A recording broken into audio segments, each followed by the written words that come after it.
ಸಿಂಚನ ಅಂದ್ರೆ ಕಾರಂಜಿ. ಇದು ಯಾವ ಕಾರಂಜಿ ಅಂದ್ರೆ ಇದು ಕಲಾವಿದರ ಕಾರಂಜಿ. ರಾಜ್ಯದಾಗ ಯಾವುದೇ ಮೂಲೆಯಲ್ಲಿ ಯಾವುದೇ ಕಲಾವಿದ ಇರಲಿ, ಅವನಲ್ಲಿ ಪ್ರತಿಭೆ ಇತ್ತು ಅಂದ್ರ ಅದು ಕಾರಂಜಿ ಸದಾ ಪುಟ್ಟಿದ್ ಹೇಳಬೇಕು. ಅದಕ್ಕೆ ನೀವೆಲ್ಲ ನೀರೆರೆದು ಪೋಷಿಸಬೇಕಾಗ.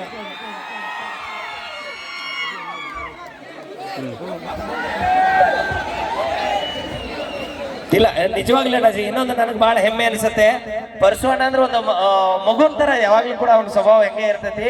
ಇನ್ನೊಂದು ನನಗೆ ಬಹಳ ಖುಷಿ ವಿಷಯ ಏನಪ್ಪಾ ಅಂತಂದ್ರ, ಅಣ್ಣನ ಇಷ್ಟು ದಿವಸ ಇಡೀ ಜಾನಪದ ಲೋಕದೊಳಗ ಯಾವುದೇ ವಿಡಿಯೋಗಳು ಇಲ್ಲದೆ ಬೆಳೆದಂತ ಬರೀ ಹಾಡಿನ ಮೂಲಕ, ಒಂದೇ ಒಂದು ಫೋಟೋದ ಮೂಲಕ ಬೆಳೆದಂತ ಯಾವ್ದಾದ್ರು ಜಾನಪದ ಕಲಾವಿದರಾದ್ರಂದ್ರ ಅದು ನಮ್ಮ ಪರಶುವಣ್ಣಾಜಿ ಅವರು. ಈಗೆಲ್ಲ ಆ ವಿಡಿಯೋಗಳನ್ನು ಮಾಡಿ ಮಾಡಿ ಎಲ್ಲಾ ಕಲಾವಿದರು ಬೆಳಕಿಗೆ ಬರಾಕತ್ತಾರ. ಆದ್ರೆ ಪರಶುವಣ್ಣ ಯಾವತ್ತಿಗೂ ಕೂಡ ಅದಕ್ಕೆ ಬೆನ್ನು ಹತ್ತಲೇ ಇಲ್ಲ. ಈಗ ನಾವೇ ಬೇದ ವಿಡಿಯೋ ಮಾಡಿ ಹಾಕ್ಸಕತ್ತೀವಿ. ಸೊ ಹಾಗಾಗಿ ಪರಶುವಣ್ಣ ಯಾವಾಗ ಕೂಡ ಸಾವಿರ ಗಟ್ಟಲೆ ಹಾಡುಗಳನ್ನ ನಮ್ಮ ಎಲ್ಲಾ ಕಲಾಭಿಮಾನಿಗಳಿಗೆ ಕೊಟ್ಟಾರ. ಇನ್ನ ಅತಿ ಶೀಘ್ರದೊಳಗೆ, ಇದು ಬರೀ ಶಾಂಪಲ್, ಅತಿ ಶೀಘ್ರದೊಳಗ ಇಡೀ ಕರ್ನಾಟಕದೊಳಗೆ ಧೂಳೆಪ್ಪಿಸಿರುವಂತಹ ಜಿ ಕನ್ನಡ ವಾಹಿನಿಯ ಖ್ಯಾತ ಸರಿಗಮಪ್ಪ ಒಂದು ವೇದಿಕೆ ಮೂಲಕ ಜಿ ಕನ್ನಡದವ್ರನ್ನ ಇವ್ರನ್ನ ಹುಡುಕೊಂಡು ಬಂದಾರ.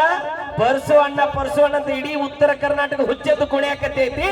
ಪರಶುವಣ್ಣ ಯಾರಂತ ನಾವು ತಿಳ್ಕೋಬೇಕಾಗೈತಿ. ಹಂಗಾಗಿ ಪರಶುವಣ್ಣನ ನಮ್ಮ ವೇದಿಕೆಗೆ ಬರಮಾಡಿಕೊಳ್ಳೋಣಂತ ಪ್ರೀತಿಯಿಂದ ಬರಮಾಡಿಕೊಂಡಾರಲ್ಲ, ಅದು ನೀವು ಕೊಟ್ಟಂತ ಪ್ರೀತಿ. ಹಿಂಗ ನಮ್ಮ ಉತ್ತರ ಕರ್ನಾಟಕದೊಳಗೆ ಪರಶುವಣ್ಣನ ಜೊತೆಗೆ ಇವತ್ತು ನಮ್ಮ ಮೈಲಾರಿ ಆಗಿರಬಹುದು, ಆಮೇಲೆ ನಮ್ಮ ಬೊಂಬಾಟ ಬಸಣ್ಣ ಆಗಿರಬಹುದು, ಅವ್ರ ಜೊತೆಗೆ ಮುತ್ತುವಳಿಯಾಳಾಗಿರ್ಬೋದು, ಎಲ್ಲರನ್ನೂ ನೋಡುವಂತ ಅವಕಾಶ. ಇವರೆಲ್ಲ ಕಲಾರಂಗಕ್ಕೆ ಒಂದು ದೊಡ್ಡ ಶಕ್ತಿ. ಸೊ ಹಾಗಾಗಿ ಮತ್ತೊಮ್ಮೆ ಮಗದೊಮ್ಮೆ ನಿಮ್ಮೆಲ್ಲರಿಗೂ ಕೂಡ ಎಲ್ಲಾ ಕಲಾವಿದರನ್ನು ಬೆಳೆಸ್ರಿ.